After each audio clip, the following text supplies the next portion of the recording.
Hi, my name is Crystal Lott with Team Cobras. According to Duarte.com, there are 12 powerful ways to start a speech. You can use a question, like a rhetorical one, a story, a famous quotation, visual aids, like pictures, statistics that state the facts, an opening statement that has a powerful meaning, a personal anecdote or an experience, humor, expert opinion, sound effects, physical objects or demonstration, testimonies, or success stories. Keeping all those things in mind, you have to remember that an introduction speech should be short and sweet. Luckily, I was only given 60 seconds to tell you all of these things. Thanks so much for watching, and pay attention.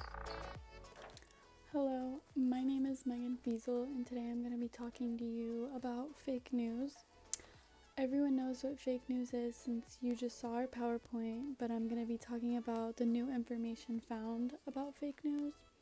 In a recent study done by New York Times, they found out that over 60% of readers have shared news stories without even reading them. This is important because this is how fake news gets around and gets misunderstood for real news. Something else that has been started is fact-checking websites, like I also talked about in the PowerPoint. They now make it much easier to find out if news is real or not. Fake news is a term used so much now that it kind of lost its meaning. They even make board games out of it because it's used so much. Elections play a big role in contributing to fake news. Many use social media to campaign because of how many people use it. But this has just made it easier for people to simply log into Twitter and make up a story, and it suddenly has 50,000 retweets because no one checked to see if it was actually true. My name is Mackenzie Wood, and I'm going to be talking to you about how to make your speech more memorable. The first way is to offer a tangible or take-home resource. You should offer the audience a resource guide that they can take with them that includes key takeaways and great examples of how they can implement what they heard the very next day. Next, you should know your expertise and be specific. It's very important to be clear on your top 3 areas of expertise and interest. Keep it to 3 because it's enough to be interesting and few enough to be memorable.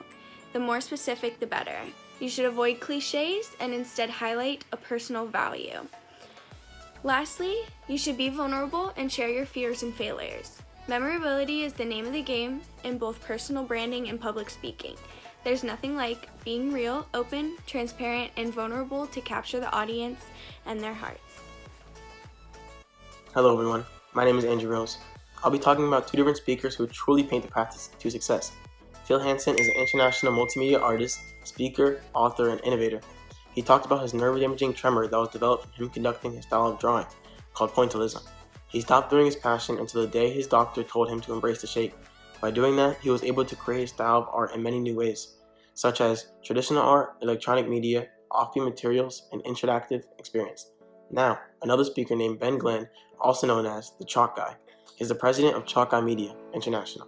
His company is dedicated to speaking to many groups around the world about his life-changing message of hope. Ben was diagnosed with ADHD as a kid and has been challenged ever since, but despite the obstacles, Ben went to educate himself and others about his disorder.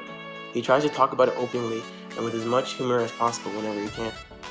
His biggest main point is that he discovered his love for art by not running the traditional way. So at the end of each of his presentations, he always finds a way to tie his message into his drawing, hoping the audience will look at the bigger picture. I believe both Phil Hansen and Ben Glenn have recently taken their hardships and transformed a beautiful and creative message to share with the world. Hello, my name is Sarah O'Neill, and I'm going to be talking about the new important information about dedication speeches. Dedication speeches have captivated the public, getting much attention from celebrities.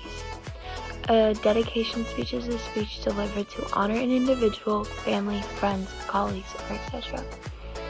It highlights the subject's accomplishments and positive qualities. It often takes place at anniversaries, retirement parties, awarding ceremonies, or turnovers for new buildings or facilities. It is intended to give importance to the honoree's impact on the community and others. Sharing personal experiences and a sprinkle of humor will surely grab the audience's attention. A dedication speech is also a wonderful opportunity to celebrate the important milestones and express gratitude for the past years you have been with the celebrated individual. Thank you.